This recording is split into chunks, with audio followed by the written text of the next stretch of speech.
armor of God. 정말 우리가 갖춰야 되는 게 뭐냐면 기도로 깨어있는 것입니다. 항상 기도로서 깨어있어야 하고 그것이 우리를 지킬 수 있는 절대적인 방식이라는 것을 반드시 이해해야 합니다. 2025 명성교회 3월 특별새벽 집회. 오늘은 거룩하고 복된 주님의 날입니다. 다 함께 자리에서 일어나셔서 살아계신 하나님께 예배 드리겠습니다.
이르시되 내가 은혜 베풀 때 너에게 듣고 구원의 날에 너를 도왔으니 하셨으니 보라 지금은 은혜 받을 만한 때요 보라 지금은 구원의 날이로다. 아멘.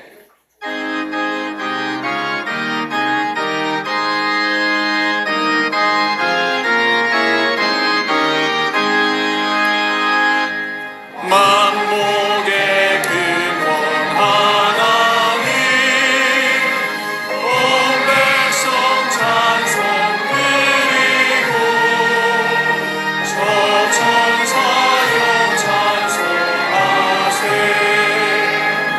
찬송 성부 성령 성령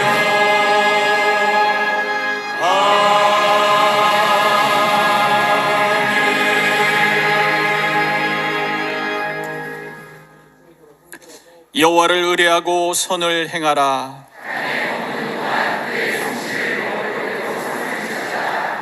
또 여호와를 기뻐하라. 그가 내 마음의 소원을 내게 이루어 주시리로다.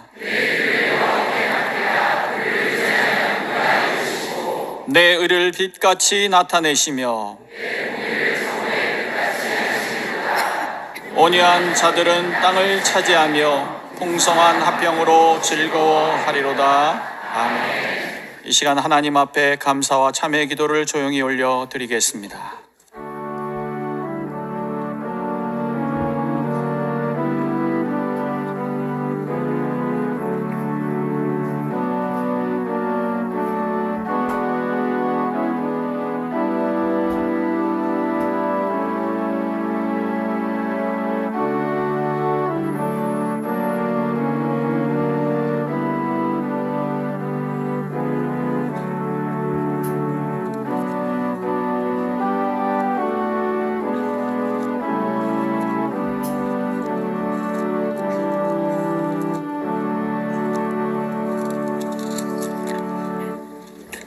전능하사 천지를 만드신 하나님 아버지를 내가 믿사오며 그 외아들 우리 주 예수 그리스도를 믿사오니 이는 성령으로 잉태하사 동정녀 마리아에게 나시고 본디오 빌라도에게 고난을 받으사 십자가에 못 박혀 죽으시고 장사한 지 사흘 만에 죽은 자 가운데서 다시 살아나시며 하늘에 오르사 전능하신 하나님 우편에 앉아 계시다가 저리로서 산자와 죽은 자를 심판하러 오시리라. 성령을 믿사오며 거룩한 공예와 성도가 서로 교통하는 것과 죄를 사하여 주시는 것과 몸이 다시 사는 것과 영원히 사는 것을 믿사옵나이다. 아멘.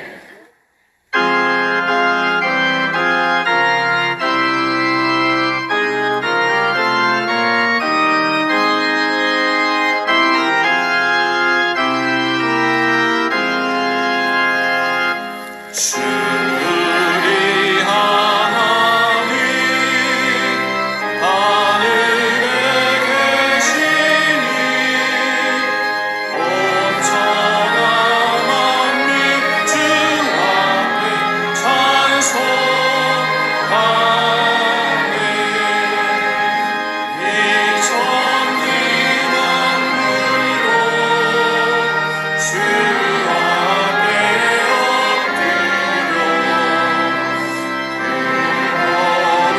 거룩하신 이름을 높이네.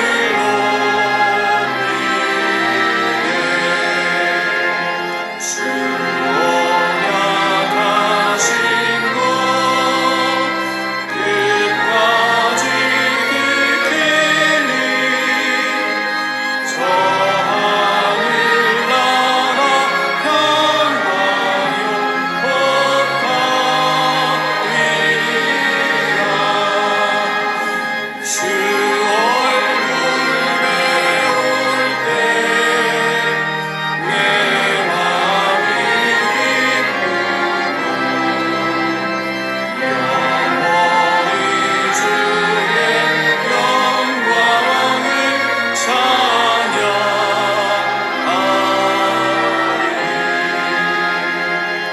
왕의 왕 되신 주 하늘에 계시니 이 세상 죄악 이기신 구주 예수. 저 천군 천사들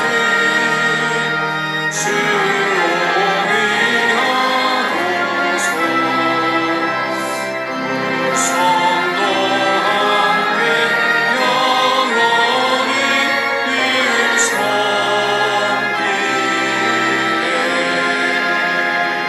성삼위 일체께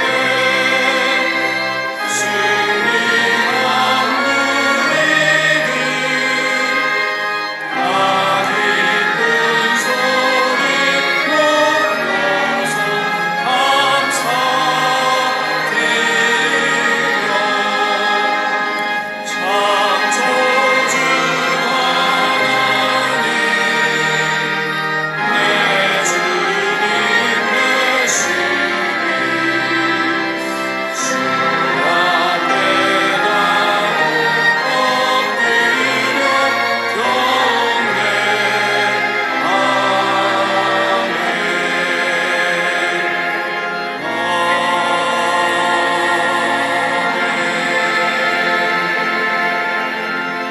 예배를 위하여 김동욱 장로님께서 기도 인도하시겠습니다.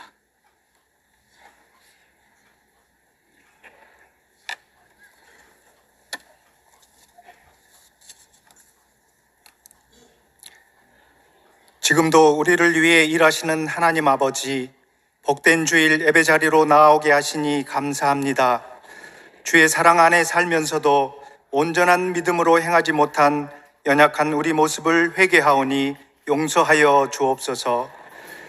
지금까지 말할 수 없는 은혜와 기적으로 함께해 주신 주님, 혼돈과 무질서 가운데 있는 우리나라를 불쌍히 여기시고 속히 안정되어 다시 일어서도록 도와 주옵소서. 세우신 지도자들이 바른 열심과 순정으로 섬기게 하옵소서. 주의 피로 세우신 우리 명성교회 사명을 사랑하며 이어가게 하시니 감사합니다. 담임 목사님의 영육을 강건하게 하시고 말씀의 샘이 차고 넘쳐 듣는 자마다 영혼이 살아나게 하옵소서.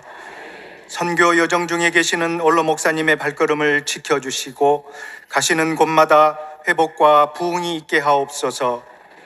해외 선교사님들과 동행해 주시고 날마다 필요를 채워 주옵소서.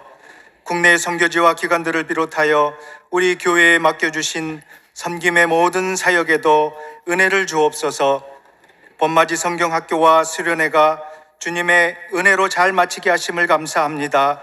자라나는 세대가 변함없이 믿음을 이어가게 하시고 피택받아 훈련에 임하는 모든 분들을 축복하사 하나님 나라와 교회의 귀한 일꾼으로 세워지게 하옵소서. 올해도 3월 특별 새벽 집회를 허락하여 주시니 감사합니다. 주실 은혜를 사모하며 기도로 준비하게 하시고 우리의 싸우는 무기는 오직 하나님의 능력임을 깨닫는 말씀의 큰 잔치가 되게 하옵소서. 블레싱 봄 대신방을 통해 가정마다 살아나고 믿음 위에 굳게 서는 은혜가 있게 하옵소서. 이 시간 목사님 말씀을 듣습니다. 우리의 마음을 열어주시고 변화를 받아 주님이 기뻐하시는 삶으로 나아가게 하옵소서. 예수님의 이름으로 기도드립니다. 아멘.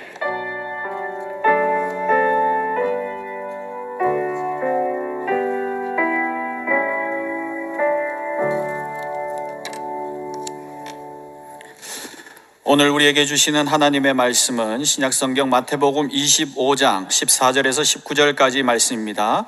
마태복음 25장 14절에서 19절까지의 말씀을 김승배 집사님과 김승현 집사님께서 봉독해 주시겠습니다.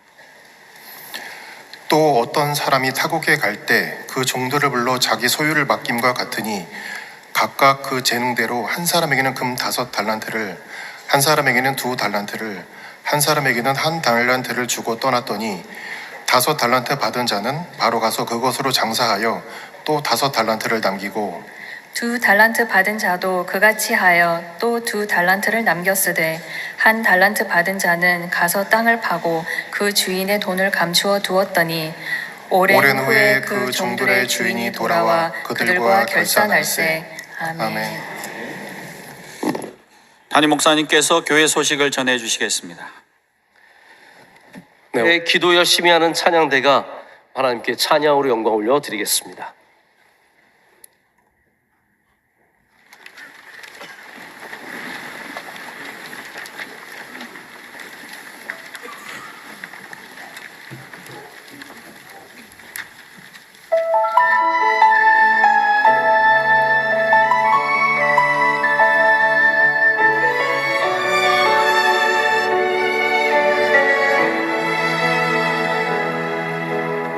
하늘의 영광을 다 버리고 낮은 이곳에 내려오신 주, 죽기까지 나를 사랑하신 그 사랑 얼마나 큰지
이제 말씀으로 은혜 받는 시간입니다. 담임 목사님께서 열심사, 달란트에 숨겨진 열심이라는 제의 말씀 주실 때에 큰 은혜 시간 될 줄로 믿습니다.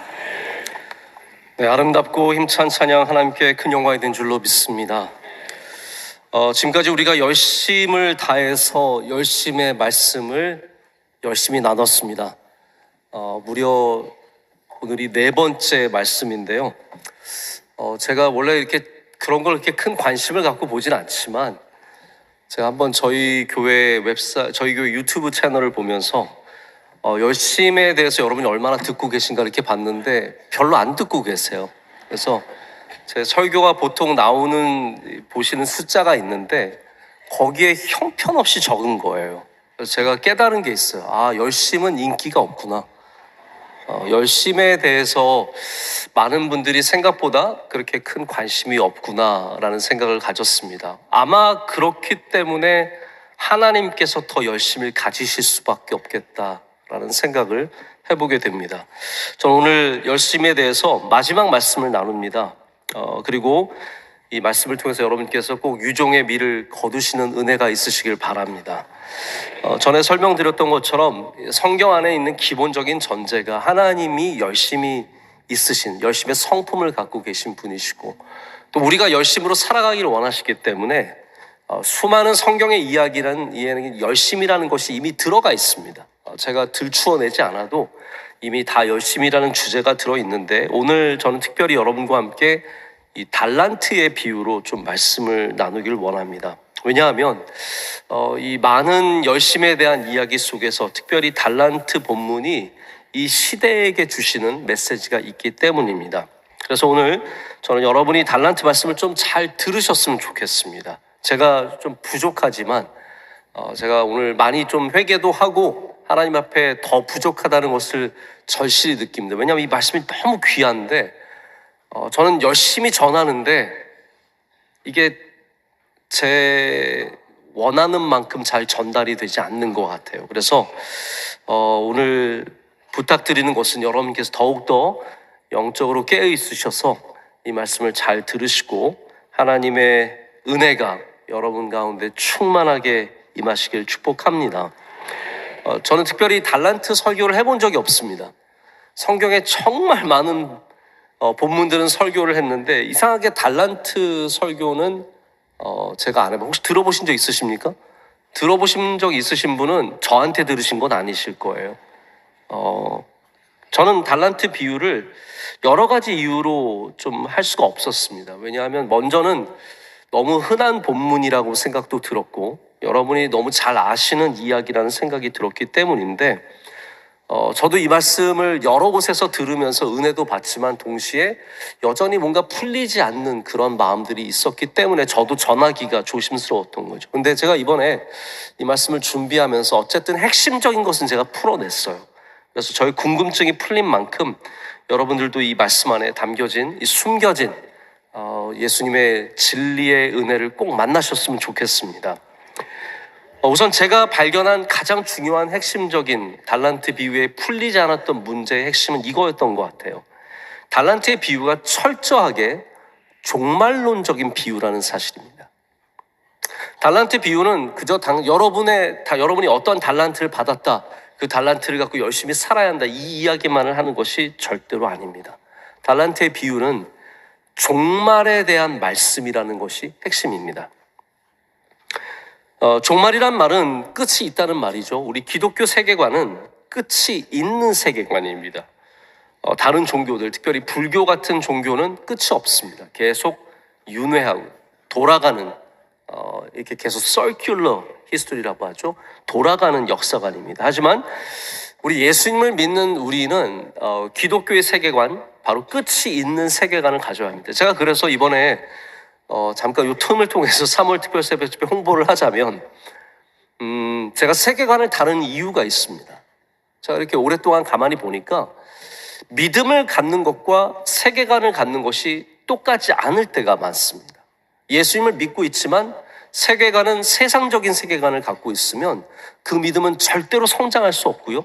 오히려 믿음이 흔들릴 수밖에 없습니다. 그래서 바른 성경적인 세계관을 갖는 것이 얼마나 중요한 일인지 이제 이 시대에 더욱더 중요하게 느끼기 때문에 이번에 말씀을 전하게 되었는데, 이 말씀 역시 이 세계관 안에 있는 거예요. 왜냐하면 끝이 있다라는 말씀이고, 그때 주님께서 돌아오셔서 우리를 계산하시고 정산하시겠다고 말씀하시기 때문입니다. 왜 달란트 비유가 우리의 재능을 이야기하는 비유가 아니라 종말에 대한 비유인가? 이것은 제 주장이 아닙니다. 특별히 마태복음 같은 경우에는 말씀이 묶음으로 되어 있습니다. 그래서 예수님의 말씀이 한 묶음 한 묶음 5묶음이 배치가 되어 있습니다. 그래서 이 말씀이 몇 장에 있느냐, 이것만으로도 우리는 그 말씀의 성격을 파악할 수 있습니다. 예를 들어서 산상수훈에 있는 말씀은 그 말씀의 성격이 있는 거죠. 마태복음 13장에 있는 말씀하면 성경을 좀 아시는 분들은 거기는 하나님 나라에 대한 비유이다. 그러니까 거기에 담겨져 있는 비유의 말씀들은 하나님의 나라에 대한 이야기라는 거죠. 마태복음 25장이 그런 장입니다. 마태복음 25장은 어떤 장이냐면 예수님께서 종말에 대해서 말씀하시는 장입니다. 그렇기 때문에 25장 안에 있다는 이 사실 하나만으로도 달란트의 비유는 철저하게 종말에 대한 말씀이고, 우리가 어떻게 그 종말을 예비해야 되는지에 대한 말씀입니다. 그래서 우리의 재능, 우리의 능력, 여기에 너무 초점을 맞추는 것은 방향을 잘못 잡는 것입니다. 결국 우리 주님께서 마지막에 우리에게 물으시는 질문은 너가 얼마를 벌었느냐는 아니에요. 너가 신실하게 살았느냐에 대해서 질문하십니다. 그래서 예수님께서 칭찬하실 때 뭐라고 말씀하시죠? 충성하였다라고 칭찬하시는 이유는 얼마를 벌어서가 아니라 그 달란트를 갖고 주님 오실 때까지 신실하게 살았기 때문입니다. 그래서 오늘 주제에 대한 말씀으로 좀 바꾸어 말하자면, 주님께서 마지막에 우리에게 던지실 질문은 너 열심히 살았니? 라는 것이란 말입니다. 달란트의 비유가 저는 좀 개인적으로 어려웠던 이유 중에 하나가, 처음부터 힘든 얘기가 나와요. 무슨 얘기가 나오냐면 재능에 따라 달란트를 나눠주셨다라고 되어 있습니다. 여러분, 이 부분에 대해서 어떻게 생각하세요? 하나님이 그렇게 하시는 것이 좋으세요? 아니면은 싫으세요? 저는 여기에 여러 가지 입장이 있을 거라고 생각합니다. 왜냐하면 누군가는 달란트를 많이 받았어요.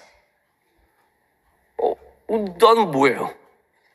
나는 왜 하나님 요거밖에 안 주셨어요? 재능대로 준 거야.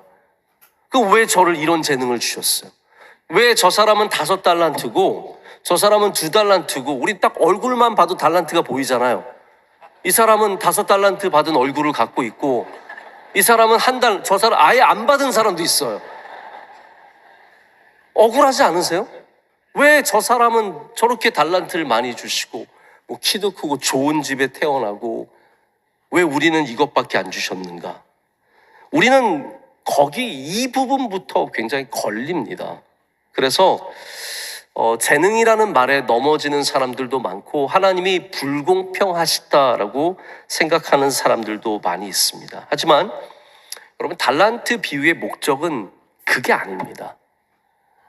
달란트 비유의 진정한 목적은 내가 몇 달란트를 받았느냐가 아니라 우리에게 달란트를 주신 그 주님을, 주권을 생각하면서 우리가 해야 할 몫은 나의 달란트를 세는 것이 아니라 내가 가진 그 무엇이라도 사용하여서 그것을 성실하게 살아가는 삶이라는 거죠. 그래서 몇 개의 달란트냐가 절대로 중요한 질문이 아니라는 겁니다. 나에게 그 주신 분 앞에서 그 삶을 성실하게 살아갈 수 있느냐, 신실하게 살아갈 수 있느냐가 더욱더 중요한 질문입니다. 그래서 질문에 따라서 이 비유는 우리에게 은혜가 될 수도 있고 우리를 시험에 들게 할 수도 있는 비유입니다. 그래서 주인이 종들에게 맡기는 것은 달란트이지만 그들에게 구하는 것은 더 많은 달란트를 남기는 것이 아니라 신실함이라는 것을 제가 반복해서 말씀을 드리고 있습니다. 근데 오늘 이 달란트를 받는 사람들을 보면 두 그룹으로 딱 나뉩니다. 먼저는 5달란트, 2달란트 받은 이 부류가 있습니다. 이 사람들은 달란트로 장사하는 사람들이라고 성경에 등장합니다. 5달란트 받은 사람, 2달란트 받은 사람은 오늘 말씀을 보면 즉시 가서 그것을 통해서 장사를 시작합니다. 16절에 이렇게 되어 있습니다. 바로 가서, 바로 가서. 5달란트 받은 자는 바로 가서 장사를 시작한 것을 주님께서는 말씀하십니다. 그러니까 예수님께서는 의도적으로 이 비유 안에 시간의 중요함을 집어 넣으신 겁니다. 여러분 느끼셨습니까? 바로 가서 장사를 시작했다는 거죠. 이들은 지체하지 않았습니다. 예수님 언제 오실지 모르니까, 주인이 언제 돌아올지 모르니까 이것을 나중에 해도 되지 않을까? 오실 때쯤 시작해도 되지 않을까? 이렇게 생각하지 않았다는 거죠. 여기 있는 정말 중요한 이 단어, 바로 가서라는 단어는 우리가 받은 달란트를 이 세상에서 시간을 아껴가며 써야 한다는 것을 말해주고 있습니다. 이게 한 부류라면 다른 부류, 바로 1달란트 받은 사람은 가서 땅을 파고 이것을 묻죠. 이 사람은 미루는 겁니다. 언제 오실지 모르기 때문에 이것을 전혀 사용할 생각을 하지 않고 나중으로 미루고 있습니다. 여러분, 우리 안에도 두 부류가 있습니다. 누군가는 주어진 시간을 소중하게 씁니다.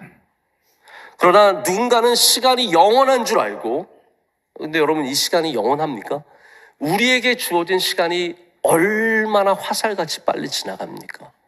순식간에 그날이 올 것인데 영원한 줄 알고 미루고 살다가 언젠가는 계산해야 될 날이 순식간에 우리 앞에 다가오게 된다는 것이 이 달란트 비유의 핵심 중에 하나입니다. 여러분은 미루시는 분들이십니까? 아니면 가서 바로 행하시는 분들이십니까? 사실 미루는 것에 대해서 스스로 좀 안타깝게 생각하시는 분들이 있을 것 같습니다. 제가 오늘 솔직하게 여러분께 정직하게 말씀드리자면 저에게 정말로 없애고 싶은 습관 중에 하나가 미루는 습관입니다. 제가 명성교회 와서는 이게 많이 고쳐지고 바뀌어지고 어쩔 수 없이 이제 미루지 못하는 상황에 살고 있는데 예전에는 종종 미루는 일들이 많이 있습니다. 제가 사실 어저께 이 말씀을 준비하면서 좀 도전도 받고 깨달은 게 있어서 나도 미루지 말아야지 하면서 어저께 밤에 갑자기 비행기 티켓을 끊었어요. 제가 앞으로 가야 할 곳이 하나 있는데 원래 제 성격상 금방 그렇게 끊지 않습니다. 제가 배운 건 뭐냐면 우리 원로 목사님은 출발하시기 한 3일 전에 비행기 티켓을 끊으세요. 저도 배운 게 그거니까 왜냐하면 어떤 일이 생길지도 모르고 교회에 다양한 일들이 있기 때문에 뭔가를 이렇게 미리 계획하고 하는 것이 저에게는 굉장히 어렵습니다. 어떤 목사님들 보면 5개월 전에 티켓을 끊으시고 왜 아직도 안 끊었어요? 저한테 이렇게 물어보시는 거예요. 8개월 전에 이미 끊으셔가지고 목사님 내년에 뭐 하세요? 저는 그런 질문이 제일 이상한 질문. 내년에 뭐 하세요? 저는 다음 주에 뭐 할지도 모르는 사람인데 어떻게 그렇게 준비하시는지 정말 미루지 않고 진짜 딱딱딱딱 하시는 분들이 계시더라고요. 그래서 제가 어저께 저녁에 비행기 티켓을 끊고 몇 가지 일을 정리하면서 내가 미루지 말아야지 다시 한번 좀 다짐하는 시간이 있었습니다. 근데 여러분 미뤘던 경험들이 있으신 분들은 다 아실 겁니다. 미뤘던 모든 일들은 우리에게 큰 짐이 됩니다. 조그만 짐이었는데 미룰수록 그것은 점점 더 커집니다. 나중에 그 시간이 다가와서 그것을 감당하려면 내가 감당할 수 없는 눈덩어리처럼 커져서 나를 짓누르고 나에게 나에게 문제가 되는 것을 많이 경험해 보셨을 거라고 생각합니다. 여러분, 이 짧은 인생을 살아가면서 여러분이 흘러가는 이 시간 속에서 신실하게 살아가고 계십니까? 오늘 이 달란트 비유를 통해서 여러분에게 주신 삶을 신실하게 시간적으로 살아가는 지혜를 꼭 가지시길 축복합니다. 제가 아주 흔한 얘기 하나를 좀 말씀드릴까요? 히말라야 산맥의 카투만두라고 하는 도시 아실 겁니다. 예전에는 왕국이었다고 합니다. 거기에 내려오는 새에 대한 전설 이야기가 하나 있는데 거기 있는 새의 이름이 뭐냐면 날이 새면 집지으리라는 새이래요. 날이 새면 집지으리. 여기가 이제 히말라야 고산지대라서 낮에는 따뜻해지지만 밤이 되면 정말로 춥다고 합니다. 근데 이 새는 어떤 새냐 하면 낮에는 그 따뜻한 날씨에 막 공중을 날아다니며 막 짹짹짹짹 아름다운 소리로 노래를 하고 쭉쭉쭉쭉 거리면서 다닌대요. 그런데 밤이 되고 해가 떨어지고 추운 바람, 차가운 바람이 되면 둥지가 없어서 이리저리로 방황하면서 다닌다는 거예요. 그 추위에 막 힘들어하면서 날이 새면 집 져야지. 짹짹짹짹짹. 날이 새면 꼭 집을 져야지. 쭉쭉쭉쭉 그러면서 밤새도록 고통스럽게 노래를 하는데 아침이 되고 또 낮이 되면 그거를 다 잊고 쭉쭉쭉쭉 또 돌아다닌다는 거예요. 밤만 되면 또 날이 새면 집 지으리, 날이 새면 집 지으리 하고 또 낮이 되면 그거 다 잊고 사는 새가 있는데 그게 바로 날이 새면 집 지으리 새래요. 혹시 여러분, 우리는 그렇지 않습니까? 미뤘다가 조금 풀리면 다시 또 옛날의 삶으로 돌아가고 또 다시 미루고 그러한 삶을 반복하고 있지는 않습니까? 여러분, 우리가 예수님께서 반드시 이 땅에 돌아오신다는 이 성경의 말씀을 믿어야 하고, 그렇기 때문에 우리 삶은 그 예수님이 먼저 오시든지 내가 먼저 죽든지 두 가지 종류의 종말을 반드시 맞게 되어 있습니다. 그분을 기다리는 우리의 자세, 이 종말을 기다리는 우리의 자세는 시간의 열심을 반드시 필요로 하고 있습니다. 우리가 미룬 모든 것들은 결국은 남의 것이 된다는 생각을 가지셔야 돼요. 역사가 요세푸스라는 분, 여러분 이름을 들어보셨을 겁니다. 특별히 이제 초대교회 이 시대의 역사를 많이 기술하고 있는 역사학자인데, 이분이 주 70년에 로마군이 예루살렘을 침공해서 완전히 초토화시키거든요. 성전 다 무너뜨리고 다 불태워버리고 모든 건물들 다 싸그리 무너뜨리고 어마어마한 침공을 이룹니다. 그때 로마 군인들이 뭘 발견하냐 하면 여러 땅 밑에서 여러 곳에서 사람들이 숨겨둔 감추어둔 금과 은과 보석과 귀한 보물들을 많이 발견했다는 이야기를 기록하고 있습니다.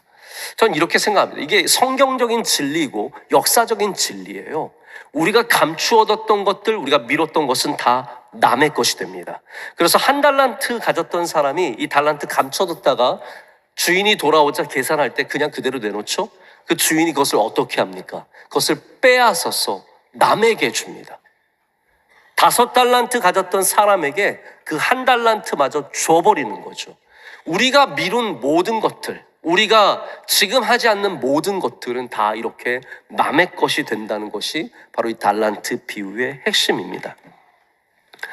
제가 이 말씀을 이렇게 보면서 달란트 비유와 똑같은 다른 평행 본문이 있는 것을 발견을 했습니다. 물론 이제 여러분들 다 알고 계실 텐데 누가복음에 보면 문화 비유라는 것이 나옵니다. 이 역시 마찬가지로 종말에 대해서 말씀하고 있는 것이고, 이 문화의 비유가 보여주는 이야기가 굉장히 풍성합니다. 저는 이 사복음서가 있다는 것이 참 감사해요. 왜냐하면 어떤 분들은 이 사복음서에 나오는 이야기가 다를 때 그것을 충돌이라고 생각해요. 왜 여기는 본문이 다르지? 근데 저는 그걸 충동이라고 생각하지 않고, 충돌이라고 생각하지 않고 풍성함이라고 생각합니다.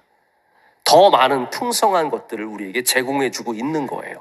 그래서 달란트의 비유도 문화의 비유와 함께 보면 더 풍성해집니다. 문화의 비유는 약간 다릅니다. 예를 들어서 거기는 주인이 아니라 귀인으로 나옵니다. 귀인은 귀한 사람이란 뜻이죠.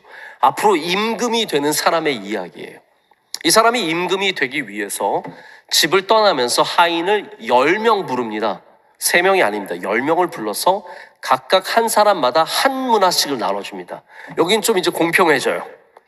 우리의 달란트가 다르지 않습니다. 다 한 문화를 받습니다.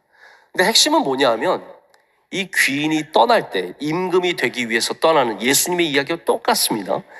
예수님처럼 떠나게 되는데 이 임금이 되는 사람을 죽이기 위해서 사람들이 뒤쫓아갑니다. 자, 이때부터 이야기가 굉장히 달라지는 겁니다. 지금부터는 이 문화를 받은 사람들은 장사를 해야 되는데 어떠한 것을 감수해야 돼요? 위험을 감수해야 돼요. 왜냐하면 이 지금 출발한 귀인이 임금이 될 사람이 죽거나 혹은 사람들에게 잡혀서 포로가 되면 이 사람들은 그 사람의 종들로서 핍박과 어려움을 받을 것이 분명해집니다. 그렇기 때문에 지금 떠난 임금을 위해서 장사를 열심히 하는 것은 한마디로 말해서 위험한 일입니다. 용기가 있어야 하는 일입니다. 누가복음에 나온 문화의 비유는 바로 우리 그리스도인들에게 그러한 도전을 줍니다. 예수 그리스도께서 이 땅에 안 계신, 다시 재림하시는 그날까지 우리가 용기 있게 믿음을 선포하며 살아갈 수 있느냐? 바로 그 질문을 하고 있는 것이거든요. 근데 여기도 역시 한 문화를 받은 어떤 사람은, 다른 사람은 10문화를 남기고 5문화를 남겼는데 한 사람은 그 수건에 감싸뒀다가 이 귀인이 임금이 돼서 돌아왔을 때 그것을 그대로 내놓습니다. 이 한 사람은 어떠한 사람입니까? 이 세상에서 위험을 감수하기를 원치 않는 사람이에요. 조용히 살아가기를 원하는 사람입니다. 내 한 몸 건사하면서 우리 가족 평안하면서 조용히 그냥 살래요. 내 왕이 죽든 말든 어떻게 되든 나는 상관없이 조용히 살겠습니다의 모습을 보여주는 사람이 바로 이 한 문화의 사람입니다. 그럼 우린 주님 오신 그날까지 복음을 붙잡고 치열하게 살아가야 합니다. 그냥 조용히, 나는 조용히 살래. 아무 일에도 휩싸이고 싶지 않아. 그냥 내 한번 건사하고 우리 가족 평안하면 됐지. 이게 아니라는 겁니다.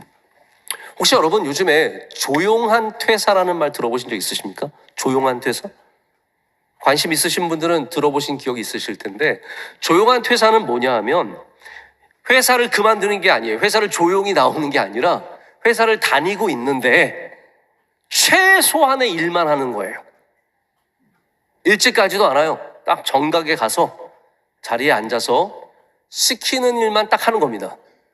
누가 뭐 와서 이것도 과장님 좀 해주세요. 그러면 그거 내 일 아닌데? 이런 사람들이 조용한 퇴사를 한 사람들. 회사는 회사고 나는 나고 그냥 회사에 어쩔 수 없이 가서 그냥 일 조금만 하고 오는 거예요. 그래서 퇴근할 시간 딱 되면 바로 자리에서 일어나서 총알같이 집으로 가는 그런 사람들이 조용한 퇴사라고 합니다. 여러분 주변에 떠오르는 그 사람, 바로 그 사람입니다. 요즘에는 조용한 휴가도 있습니다. 조용한 휴가는 뭐냐 하면 정상 근무일에 회사를 가요. 우리나라 회사원들의 반 이상이 조용한 휴가를 즐긴다고 합니다. 이게 뭐냐면 회사는 갔어요. 그런데 회사의 일은 하지 않고 내 일을 하는 거예요. 유튜브 보고 머리 자르러 갔다 오고 병원 갔다 오고 그리고 쉬는 거예요.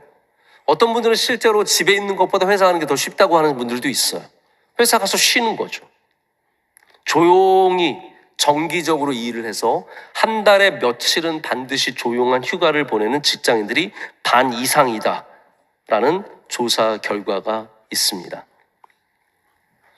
여러분, 한 달란트 받은 사람은 어떠한 사람입니까? 딱 조용한 퇴사한 사람이에요. 내가 할 일은 이 한 달란트를 지키는 것밖에 없어.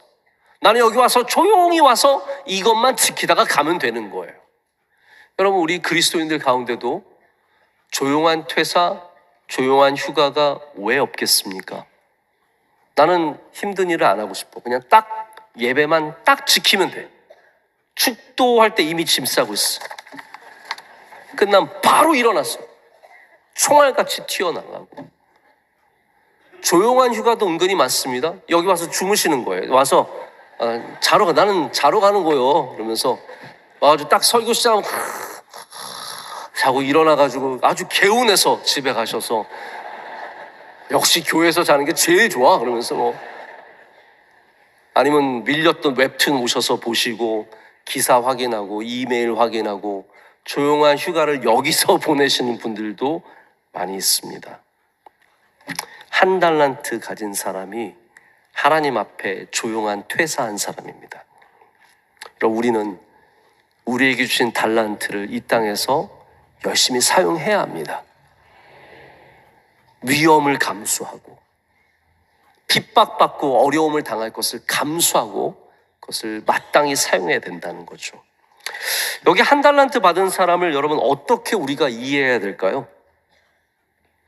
우리가 이 한 달란트 받은 사람을 24절과 25절을 보면 이 사람이 이래서 이랬구나라는 것을 알 수 있습니다. 24절과 25절에 이렇게 쓰고 있습니다.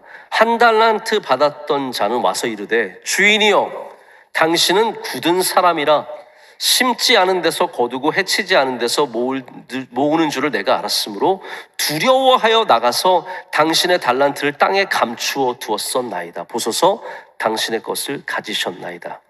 여러분, 이 한 달란트 가진 사람이 말하는 주인이 맞는 말이에요? 틀린 말이에요? 틀린 말입니다. 여러분이 달란트 비유를 잘못 해석하는 이유 중에 하나가 마치 이것을 맞는 말처럼 여길 때 잘못 갈 수밖에 없습니다. 오늘 말씀이 단순히 잘 살아라, 열심히 살아라로 축약되는 것이 아닌 이유가 바로 여기 있습니다. 이 말씀은 우리에게 무엇을 얘기해 주냐면요, 이 한 달란트 받았던 사람이 왜 이렇게 아무것도 하지 않고 한 달란트를 묻어두었냐 하면 이 사람이 예수님을 잘못 알았기 때문이라는 거예요.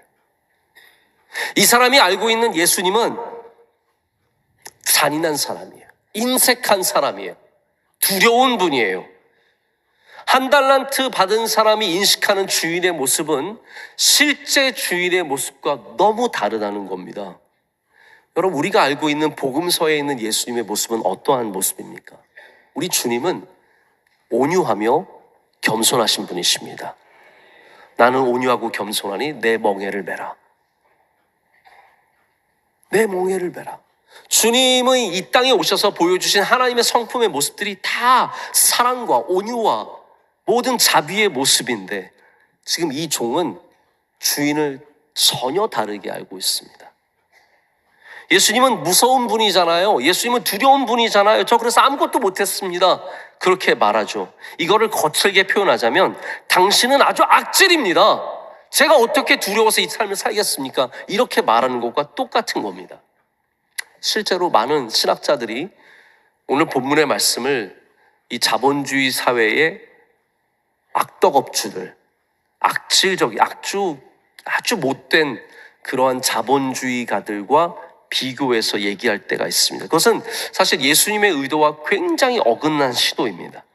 예수님의 달란트의 비유는 철저하게 돌아오실 예수님과 그리고 그 예수님을 기다리는 제자들의 관계 속에서 해석되어야 합니다.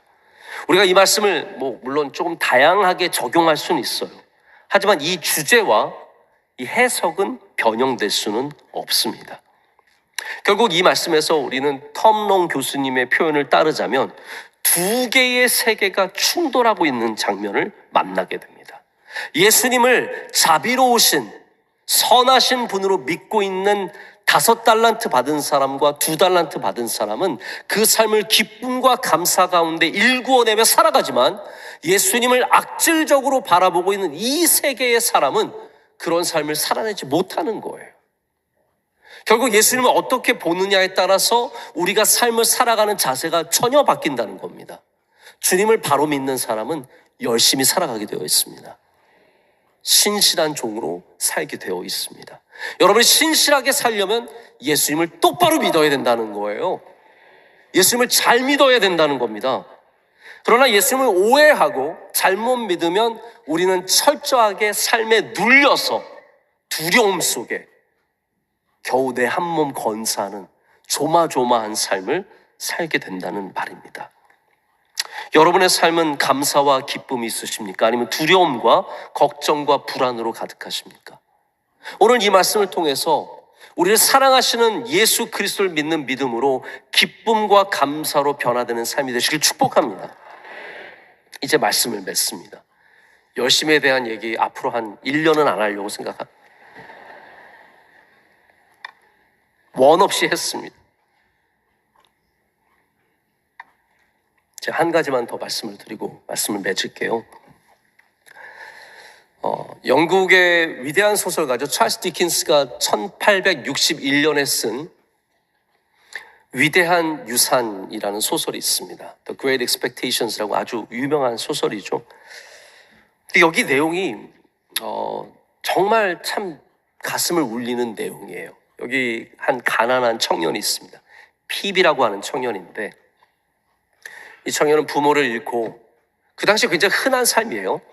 자기 누나와 매형과 삽니다. 근데 누나는 너무 못됐어요. 막 때리고 욕하고 악질이에요. 근데 매형이 천사예요. 가절이라고 하는 매형이 대장장인데 그 일을 자기 처남에게 가르치면서 둘이 함께 살아가는 겁니다. 그러다가 어느 날 이 피비라고 하는 청년이 큰 대저택에 가서 파티에 참석을 했다가 거기에 그 딸을 만나는데 딸과 사랑에 빠집니다. 자기가 좋아하게 된 거죠. 그러던 가운데 이 피비 어마어마한 돈을 갑자기 받게 돼요. 처음에는 이 대저택의 주인 여자가 자기에게 준 걸로 알고 되게 기뻐서 딸과 결혼시키려고 그러나 보다 해서 막 가서 신사 수업을 열심히 받습니다. 근데 나중에 알고 보니까 자기가 우연한 기회에 도와준 한 죄수가 너무 고마운 마음에 익명으로 유산을 남겨준 거였어요.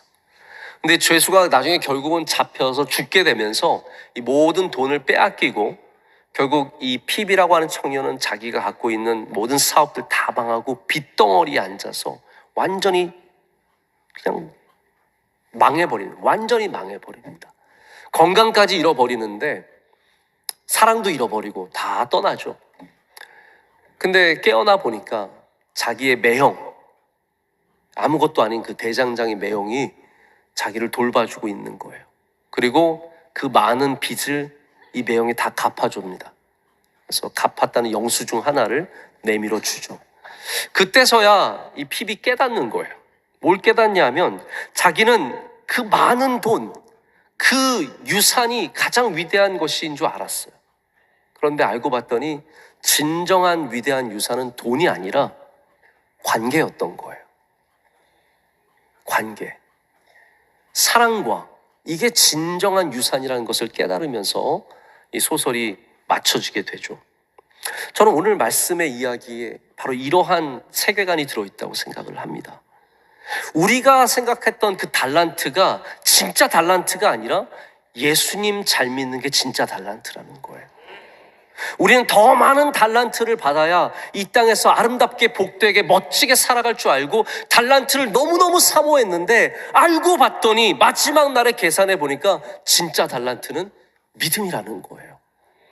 예수님을 똑바로 알고 예수님 잘 믿는 게 그게 진짜 우리가 가져야 하는 달란트의 진정한 모습이라는 거죠. 저는 여러분이 그러한 달란트 가진 분들로서 이 땅에서 주님 오시는 그날까지 신실한 종들로, 충성된 종들로 살아가시는 은혜가 있으시기를 간절히 소망합니다. 기도하겠습니다.